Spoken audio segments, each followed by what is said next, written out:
guys, it's currently 5:14 AM and we just arrived here at Ilocos Sur. So yeah, I'm officially welcoming you dito sa ating vlog. So this will be my first ever hike experience. Of course, syempre i-film natin yan. Punta natin ngayon is one of my latest discovery. Anong nakita ko is I really wanted to try and go. So yeah, we still have more time to travel. Hindi pa kami nakapunta sa pinaka-drop off namin. So mamaya na lang din ako mag-share ng full details. So yeah, later na lang. Bye-bye.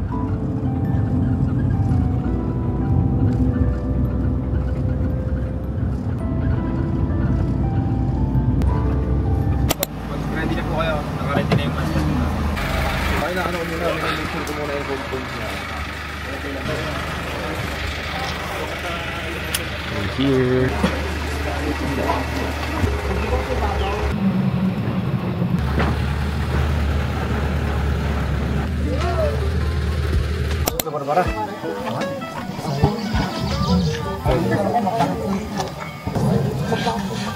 Hey guys, it's already 6:56 AM and halos kakarating lang din namin dito sa drop-off. So syempre, kasama na rin doon sa package namin yung kumbaga environmental fee. Nag-assemble lang kami dito. Then, actually parang may nakita ako na tulay kung saan kami din dadaan. I think mag-start na rin din kami. So later ulit. Dami naming mga kasama pero look, andyan yung tulay. Ay, sorry madam, nakit pa eh. In camera, hindi pa nag-uumpisa. Nananakit yung feet check. Ako sila. Ay, sige mama. Medyo matarik yung daan.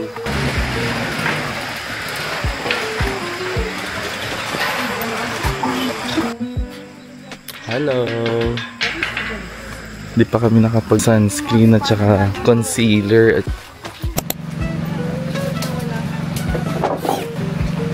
So, okay, more likely, mga 10 minutes na rin kami nag-hike. So, meron lang yung kumbaga stopover. Pero, we will continue na. By the way, guys, today for this hike, kasama ko yung sister ko. So, kasama ko din yan sa FWD and all. Actually, siya yung nag-invite sa akin na mag-join dito. So, nung una, iniisip ko pa kung sasama ako. Cause, meron kaming fun run or marathon this coming Sunday. Pero yun, nandito na kami. So, laban po. Medyo matarik, actually. Pero yun, based dun sa Facebook group or dun sa orientation, is 2 out of 9 lang naman daw yung difficulty. And actually, beginner friendly naman daw dito kasi wait lang. Antarik pero dito. Wala pa tayong ano, bibat naman, hirap na tayo, wala pa. Pero yun, based orientation, 2 out of 9 lang yung rating niya in terms of difficulty. So, higal agad, wait lang. Sa first timer. So yan, sabi nila, beginner friendly naman. I think this is because parang mga 1 hour lang naman talaga yung pinaka-trail. Pero I think hindi ito yung best time to vlog. Kasi pataas pala talaga siya. I think parang mga more than hingal siya, B. And sabi ko kasi sa'yo, samahan mo na ako mag-spin. Let's go! Laban tayo, Team Thea. Ay, aura ka naman. O, diba? Nagbayad ka na. Bumiyahe ka na nung matagal. Mapagod ka pa. Eme lang. By the way guys, fit check tayo. Super ganda. So, bumili din tayo ng sandals kagabi. Kasi sabi nila, may dadaanan daw tayong river. So, hindi advisable na mag-sapatos. Kasi mababasa lang or papasukan ng tubig. So, advisable na mag-chinelas or mag-sandals. Tapos dumiretso ka naglakad. Umalun na lang para shortcut. Galing na sila nandito talaga nila. Thea. Video now. Ulog later.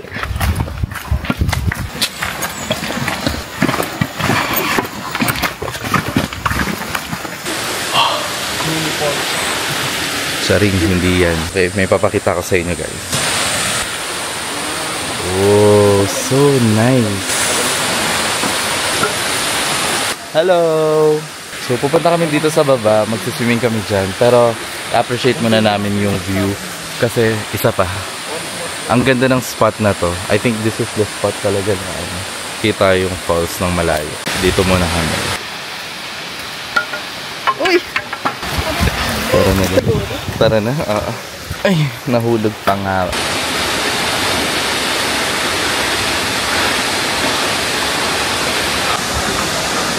Guys, habang nagko-continue kami mag-hike, gumaganda yung view namin. Like, look! Like, this is the front view. So, sa tingin nyo, sobrang ganda na ng falls. Actually, yung buong landscape, yung buong view, sobrang ganda. I think dun yung spot talaga where people would really take photos. Kasi talagang center yung falls. Pero to be honest, kahit dito lang, okay na sa spot na to. Kasi super ganda. And I would like to thank the Lord. Ang ganda ng weather today. Like, it could be rainy. God is good. Kanina, meron kaming in-stopover na tindahan. Tapos tinatanong ko, umuulan po ba the past days, ganyan and all. And sabi niya, yes, like mga last 2 days, ganyan is umuulan. So I'm a bit worried kasi it's my first time and I don't want to like encounter yung parang slippery na dadaanan. Pero sobrang ganda ng weather. And the view,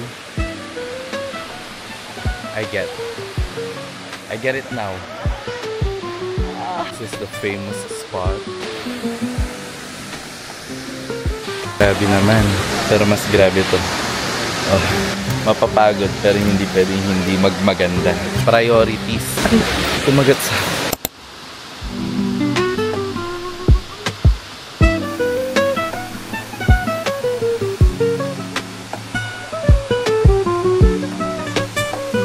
Guys, kakatapos lang namin na i-film yung aming mga personal or solo na drone shot. So, kasama na rin sa package na in-avail namin yung may kasamang drone shot. Para may idea lang din kayo, okay lang yung binayaran namin for this trip. And kung titignan nyo, is included na lahat halos, yung transportation, kasama na rin yung environmental fee, tour guide, ganyan and all. So, ang perang pinakagagastusin mo na lang talaga dito is syempre yung snack mo, yung dadali mong snack pag pupunta ka sa mismong location para pwede kang kumain doon. And at the same time, actually wala ka na ibang babayaran. So ako personally, for this view, no, and at the same time, super dali lang for me yung hike. Kasi yun nga, mabilis lang yung naging hike. I think less than an hour lang yung naging hike. Pero super ganda na ng maabutan. And yun nga, mamaya is doon talaga yung end namin sa pababa. So, compared to other hike na pataas, so ito, pababa yung destination niya. So, once naka-arrive na doon sa baba, is pwede daw mag-swim, which is nililook forward. Kasi, actually, chinek ko yung time is maaga pa talaga. Pero at least, medyo na-feel na rin natin yung araw. Kaya, ito, nagko-cover lang din tayo. Malamig din yung tubig. So, kanina, nababad na din yung paa ko. So, I'm very, very excited na mag-swim din. So, nagdala din ako ng extra na damit. Just in case, kasi... nanood din ako ng mga ilang reels and vlogs dito sa hike na ito, and most of them talaga ay nag-swimming after nila makapunta doon sa destination. So medyo matarik lang ng kaunti pero very bearable. Mas marami akong mga nakita ng mga hike, ng mga reels or vlogs na talagang super deep or super tarik ng dinadaanan nila to the point na humahawak pa sila sa bato. Pero ito personally parang medyo patag pa siya. And actually, meron din mga part dun sa taas. Dun sa taas na dinaanan namin, meron pang mga part dun na kung makikita nyo kanina na semento pa. So, ibig sabihin talaga very beginner friendly. So, hindi ka talaga mahihirapan. Speaking of di ka mahihirapan, ito yung dadaanan natin ngayon. Kailangan natin mag-ingat at baka tayo ay maging kwento. Oh my God. Ayan. So, safe naman tayong nakababa. So, okay. Most of the hikers is nasa taas pa sila. Nandun kasi yung nag-view and yung iba din naman ay nasa baba na. Pero I think i-enjoy ko muna yung spot ko dito na solo kasi mas malapit tayo sa falls and solo natin siya. Upal.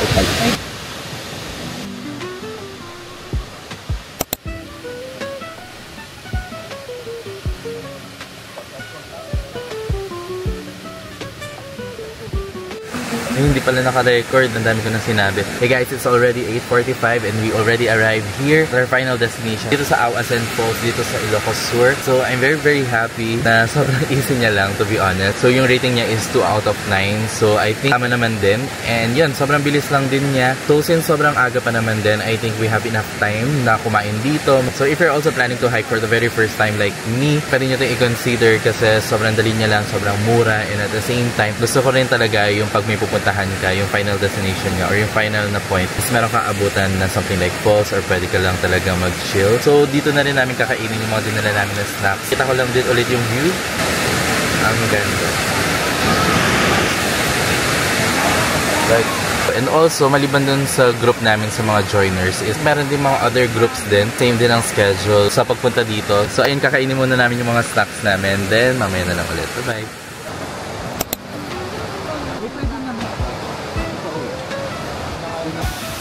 Okay guys, nandito na kami sa harap ng falls. Paa pa lang nilagay ko pero naramdaman sa malamig sa, I think dahil din sa hangin. Para siyang ice bath. Pero since nandito na rin tayo, so we will try kung kakayanin natin.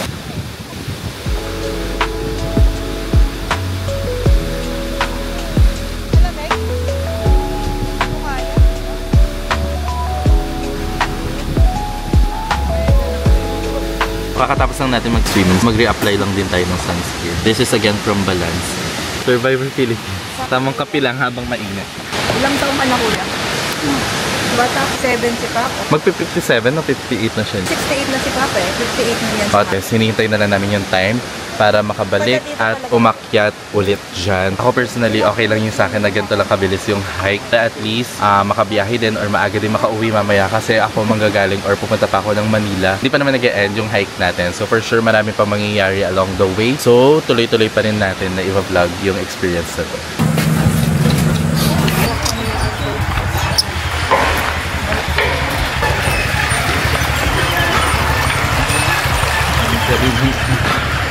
Hey guys, it's almost 11 AM and halos nandito na kami kung saan kami dinrop off ng jeep. So nakabalik na kami. So tapos na kami nag-hike. So more likely ang agenda na lang namin is maliligo or magpapalit. Then pa kami mga side trip na pupuntahan. So yun na lang yung abangan nyo after this clip.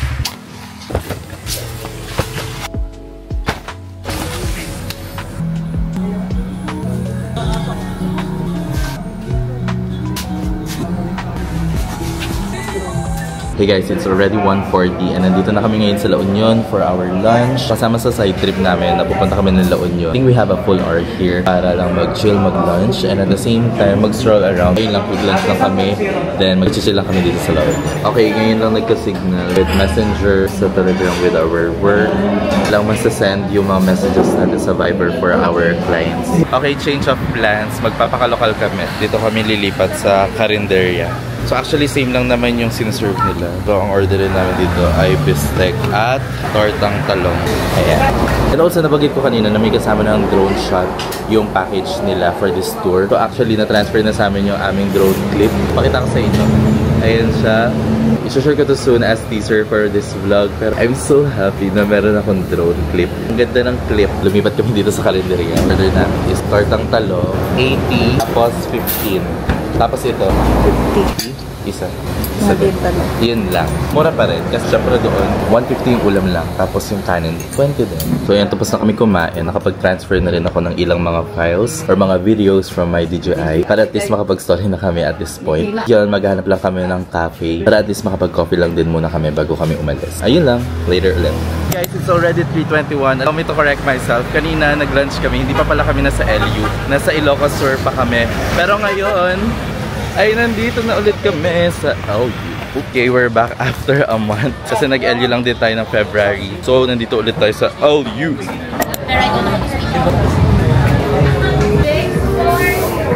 I don't know if nabanggit ko na sa vlog na to, pero yun. Kapit tayo to a much shorter hair.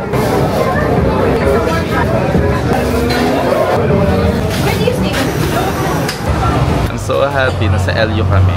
I mean, masaya yung hike, yung falls. Pero iba pa rin yung feels na nasa LU ka ulit after a month. In order natin is Dirty Horchata. So shoutout pala sa mga kasama ko ng LU last Feb. Miss you guys!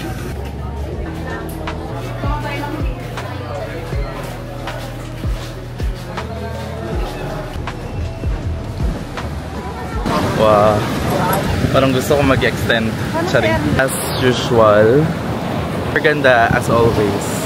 Grabe din. Grabe din talaga.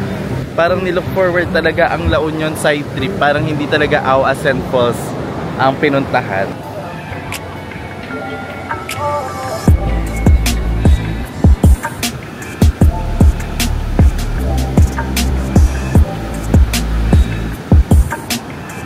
Ayun, as much as we want to extend our time here in LU, pa kami sa Graves Farm. And side trip lang talaga ito ng tour. Pero yun, hopefully soon makabalik din talaga dito sa LU. Pero habang naglalakad kami papunta dun sa team, enjoy lang namin yung sound ng waves. 1 month pa lang naman since nag-LU ako, pero parang nami-miss ko na rin agad talaga. So yeah, so far so good. Ang dami rin mga experience today, not only Awasan, but here in LU. So yan, mamaya ulit.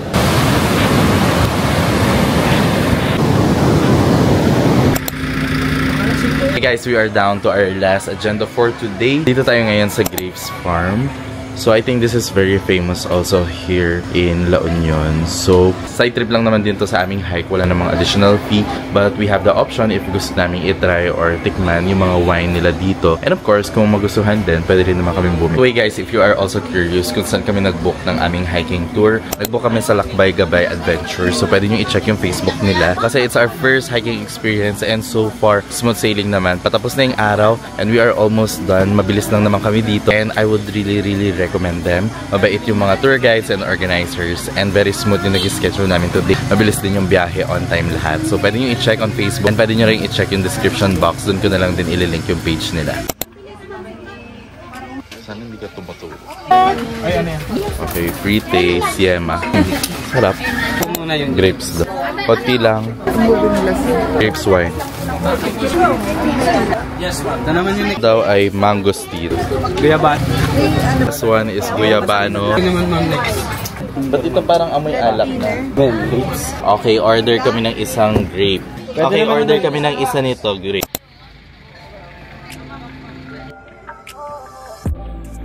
Hey guys, it's already 5:49 and we are done to our last agenda. Nakabili na rin ako ng grapes. And this concludes my first hike experience. Actually, palubot na itong DJI. Kaya ito ko na rin i-end tong vlog. I hope you enjoyed this video. Don't forget to like, subscribe, and leave a comment para at least makausap ko rin kayo sa comment section. Ayun lang, again, thank you for watching. And I appreciate you everyone for supporting my YouTube channel. See you on the next.